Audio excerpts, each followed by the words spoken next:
Hey guys, this is Jen from ScanNCut Canvas and Scale Help on Facebook. This is part 2 of the layering the images. And this is the file that I built. I just pulled some colors out. Not happy with the colors that I have in here. So I'm going to try to more closely match them. But I'm going to go ahead and get all that stuff ready. And we're going to go through and make this.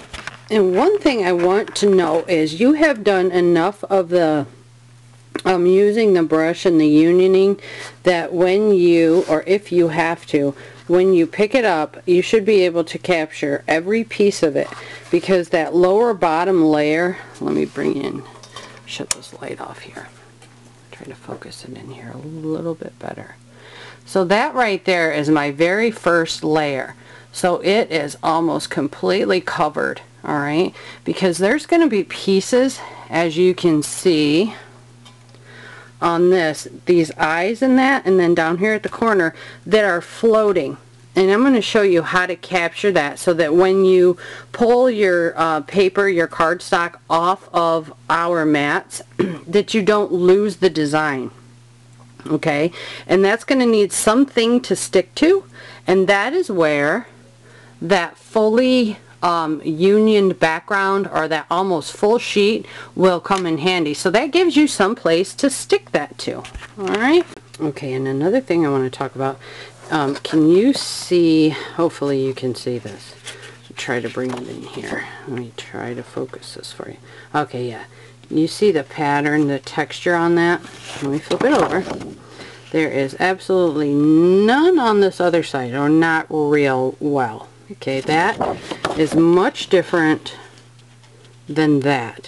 When you go to cut this stuff, and let's say you have an accident, oops, and all of your cut pieces get all strewn about on your surface, don't panic, because when you're able to tell what side is what, it's going to be able to help you, because first of all, you're going to be able to tell what the right cut side up is, and then you're also going to be able to tell the direction. So that is why I choose to use all papers with that type of pattern in them, and then I put them all with that side facing up, so that when I cut it, that is my up side, and then it'll be directional, so they'll all be facing that direction. Okay, so, and also use good quality cardstock. Alright, all of my mats are zigged. I pulled out a brand new mat yesterday because I had both of my machines running. I had to cut a bunch of paper, so I did that, and I don't know what it is about the Brother adhesive, but it stuck to it in just one spot, and it was like a 2-inch strip, but it stuck terribly, so I zigged that mat. So we're going to try it today and see what it looks like. Okay, so I'm going to start putting my paper onto my mats. I'm going to use a 24-inch mat so that I can put one 12 by 12 and then another 12 by 12. But I also bring up the images on the computer. So there's page 1, page 2, 3, 4, 5, and 6, so that when I lay this out, I can see exactly what goes where. Okay, so it's very important. So I saved this as a SCUT file so that it saves all pages in one file for me. So here is what it looks like all put together, and then there are pages 1 through 6 as they lay on my USB. Okay, so I have my one 24-inch mat, and you can see all the old zig marks. This is one that I've had for a while now. And I'm going to start with my lighter pieces.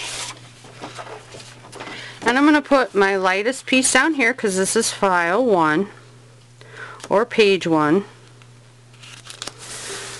just put it down, smooth it over. You don't have to cram it down, because the Jumbo Zig glue pens, those things just hold amazingly well, but they don't grab so tight that you have to soak your mats. Okay, like I said, I also use vellum on this. I cut vellum with no problem.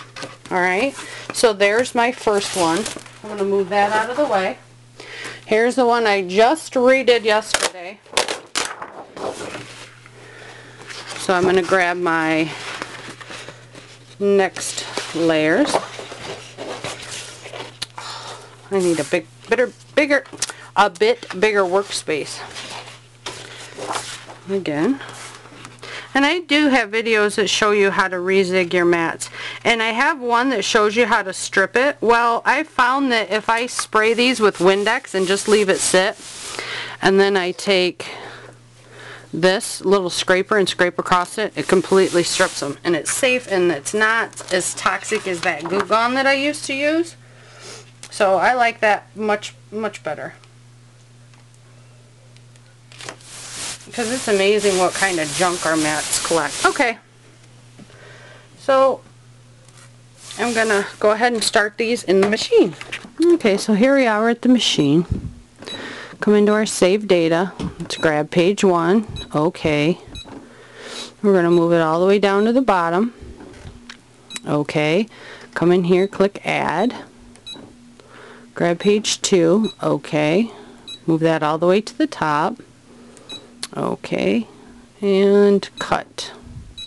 I have adjusted my blade depth to about 4 3/4. I'll show you my pressure. It's always at a -1, and my speed is at a 1. Don't have to worry about your draw pressure or draw speed. That is only for things that require draw.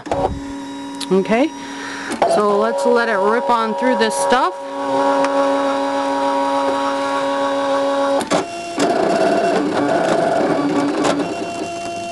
We'll see how that goes, and I'll be back when we're all cut. It's probably really hard for you guys to see, but I'm going to start popping this off. I already popped the lower level off. Where did that go? Right here. Because it's really easy. There's hardly anything missing out of there. But this one, let's see. So I popped the outside of it off. So I'm going to start, and I'm just rolling my fingers around underneath this. Okay. Well, I know I need this piece, I need this piece, and I'm going to need some pieces in here. So I'm going to pop this off. Okay, just like this.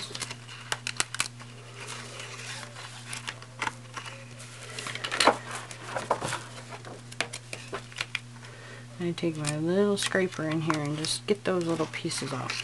Now these pieces that are inside of here are waste pieces, okay, so I don't want those two. So let me see where that's at. I'm going to take my tweezers and I'm going to get rid of those pieces. Okay. So now what do I need? Well, okay, so I can get rid of all of this. And I need to keep what's left, so I need to keep this one. And you can take transfer tape, and I'll show you on another one. This one doesn't really have much, so I don't want to show you on this one. But I'll show you on the next one. I want to keep this. I need to keep this. I don't need any of these. But on one that's really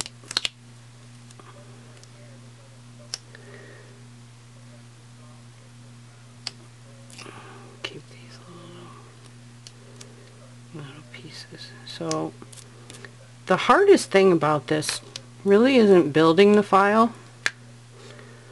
It's keeping what pieces and throwing what pieces away.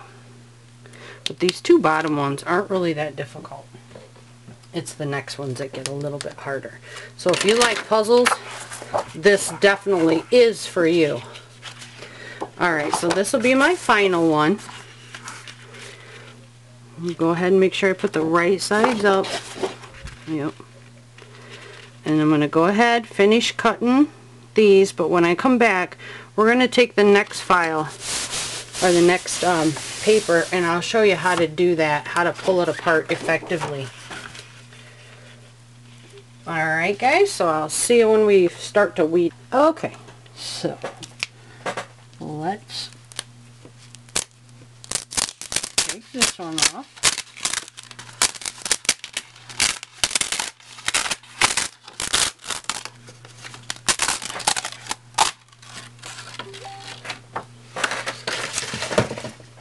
Okay. Pick that out.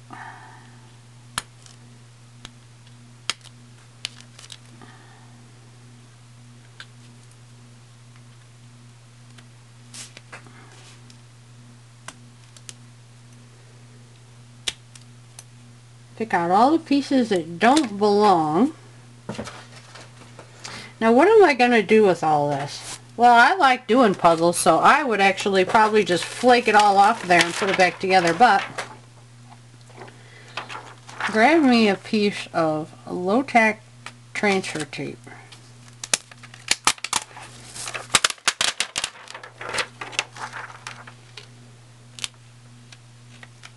And I got a little piece down there. So I'm going to rub it on here.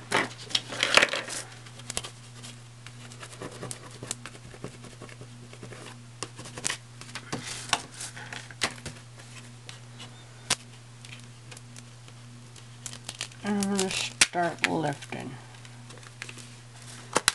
Hopefully my big fingers get out of the way for you.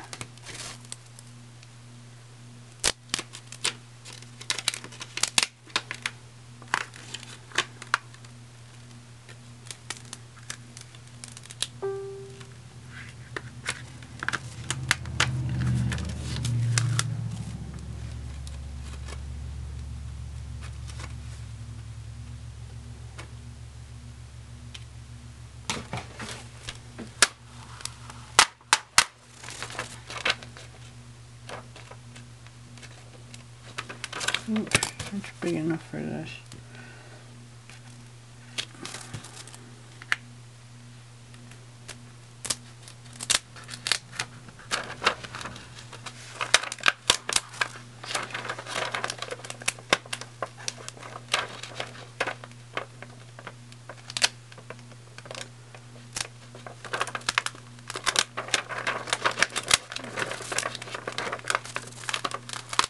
This is why I like my tape so much.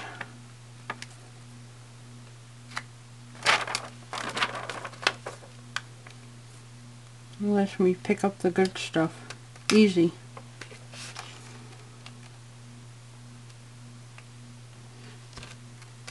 I'm not too impressed with this paper though. I think because it's about 15 years old. Okay. Alright, so there all that stuff is. Oops. So now I can lay this piece on with that color. I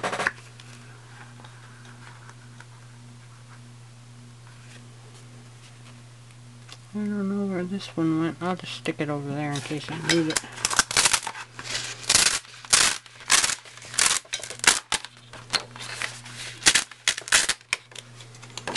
Okay, so there's that piece. And I'll go through and do this with all of the colors that I have left to do. Okay, so I have everything cut out. Now I want to put this little guy on here, because I make frames that go around these. What I'm going to do to mount this first one is I'm going to put a layer down of glue, and I use the Scotch Quick Dry Tacky Glue, and it really does dry quick, and it really is tacky. So I'm just going to kind of put a little layer down. Doesn't really matter where I do it at, because this is the only layer that's going to have the glue on it. The other stuff's going to get like pop dots. Okay.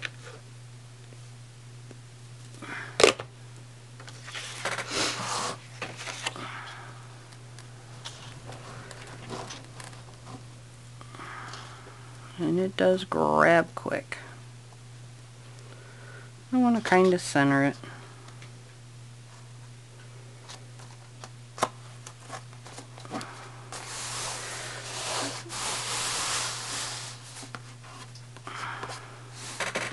Wipe off any excess. And I'm not too worried about the edges curling up. If you are, go ahead, and I'll just go ahead and do it. Take your glue and run it right along the edge here. If it sticks out, don't worry. If you're using, if you're building like a shadow box, however, if you're not, if you don't have anything that's going on the edge, just take your finger and wipe down it, okay, and get it off of there. Like I said, I'm building a box, so I don't really have to worry about mine. But I'll go ahead and grab this one too.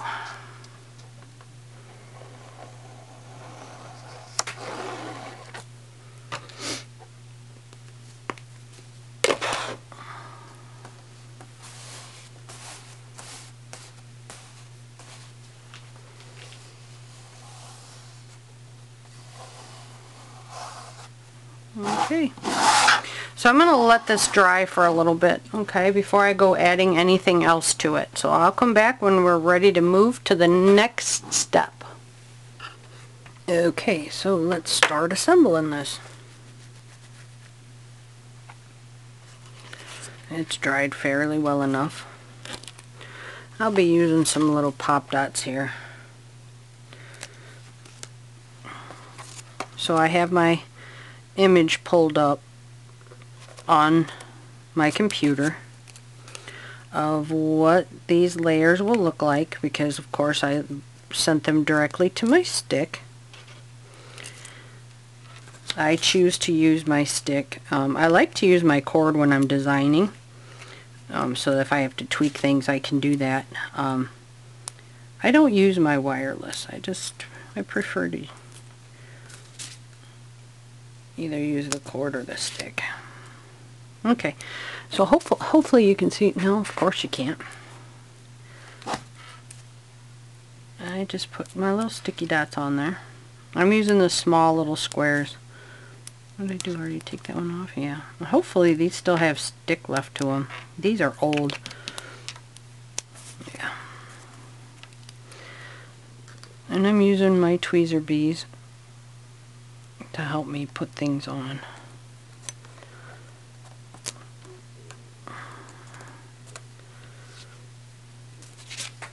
But this process is kind of labor intensive, so I'm probably not going to record all of it. Again, I'm looking for the design. Okay, that helps me know what is front and back. I'm going to trim this little guy too. But I'll probably do a whole bunch of it off camera, just because I don't want you guys to have to sit here and watch me do the same thing over and over and over.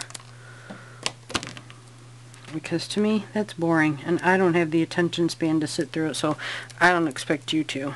So let me get this first layer laid here, and then I'll come back. Tack transfer tape that I sell and use. Oh well, it's layered. You won't leave this layer off. I'm not too keen on that layer anyhow. Oops. Put this layer on it. I think the biggest key is trying to find colors that match.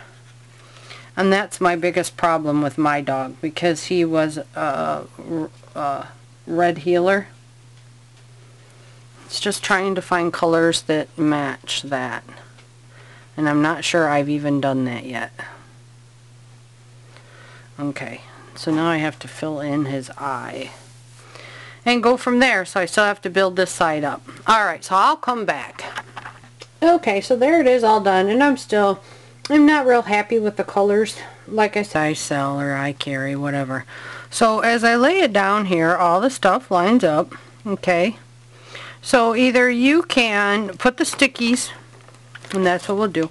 We'll go ahead and put the stickies on the back here. And these little pieces up here don't go on there, but this big one does. I know that. A big eye.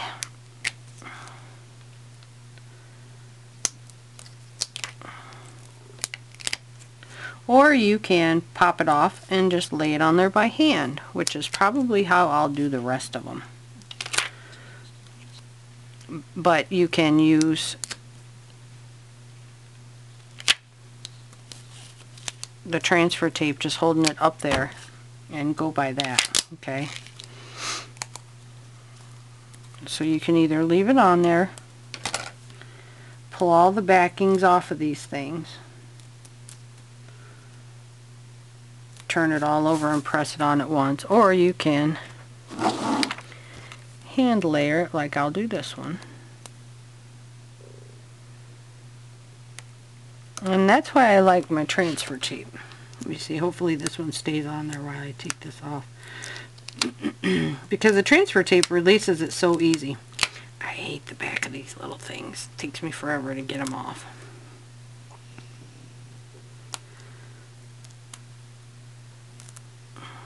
My fine motor coordination needs a lot of work. Okay, so you can do it that way. And then come up here, position it, stick it on there, and it pops right off. That's why I love my transfer tape. You can do anything with it. And this also, you can use it for your heat transfers. So putting objects on your shirts and using the heat press with them, it's for that too. And your vinyl that you transfer to cars, that's what it's for too. So you can use it for anything. That's why I really love it. Okay, now let me see if I can cut this small enough to fit on that guy. Whew. Teeny tiny stuff. Yeah, I might have a little bit of overhang there. Oh well, it's layered. You won't be able to tell, right? Where was that? Right, no, it was right about in here. There we go.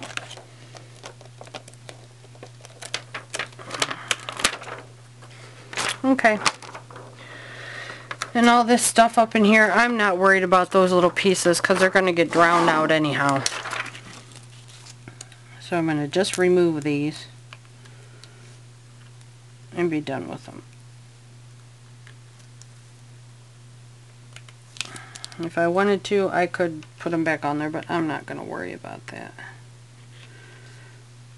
If you want to, then go for it, but I'm not going to worry about that. Okay. So then I'll put the back right back on there because this stuff is really reusable. And I'm going to keep right on working. Okay, so let's see. This is what we have so far. So I'm going to grab my next layer, which is this brown stuff. Alright, so now I need to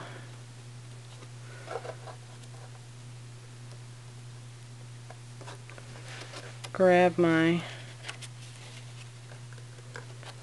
I don't even know if I want to use this. I might leave this layer off. I'm not too keen on that layer anyhow. Oops. Put this layer on it. I think the biggest key is trying to find colors that match. And that's my biggest problem with my dog because he was a red heeler. It's just trying to find colors that match that. And I'm not sure I've even done that yet. Okay, so now I have to fill in his eye. And go from there, so I still have to build this side up. Alright, so I'll come back. Okay, so there it is all done, and I'm not real happy with the colors. Like I said, he's a red heeler, so that's where you'll find me. I no longer am able to come to YouTube to answer questions, so just find me over there. Thanks, guys. Have a good day. That's the color I'd use because my dog was super chubby. But that is how you do it, and that's how it turns out. It turned out really, really neat.